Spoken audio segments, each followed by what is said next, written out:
Ah, je suis évidemment très honoré d'être reconnu par la critique, peut-être encore plus honoré d'être reconnu pour ce travail qu'est cette série finalement, qui est donc une série pour la télévision. C'est vrai il y a 4 ans, en 2014, il y a 5 ans même, le film Hippocrate était sélectionné à la semaine de la critique.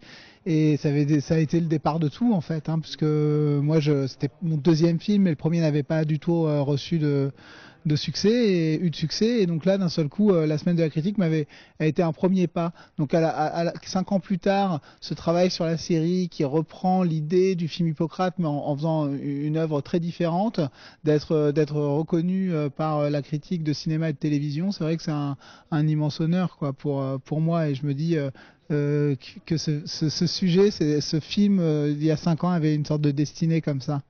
Moi, sur mon travail, je lis pas énormément les critiques, quoi. Ce serait mentir de dire que j'y fais pas attention. Je regarde en général le titre et parfois la conclusion. Mais c'est très difficile pour moi de les lire, que ce soit positif ou négatif. Alors, négatif, ça me met en colère ou ça m'attriste. Et puis positive, ça me met mal à l'aise également. Donc j'ai beaucoup de mal. Par contre, j'adore lire les critiques et notamment quand ce sont des grandes plumes, des grandes signatures sur les films et notamment les films que j'ai vus, que j'ai aimés, que j'ai adorés souvent.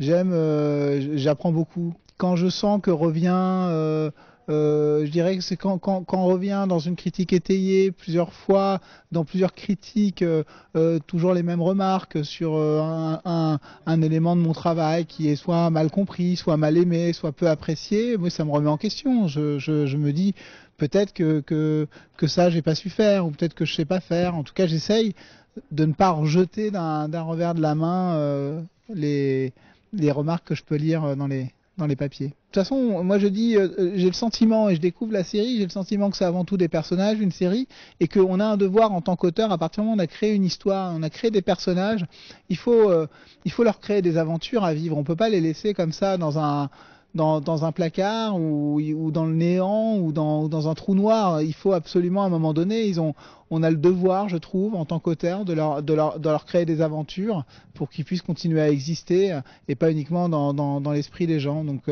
finalement, c'est cette politesse-là qui me donne l'énergie de continuer à écrire les 4 personnages qu'on aime profondément, en tout cas moi et mes auteurs, quoi, moi et les auteurs qui se trouvent travailler avec moi, on aime profondément les personnages, donc on leur écrit des aventures.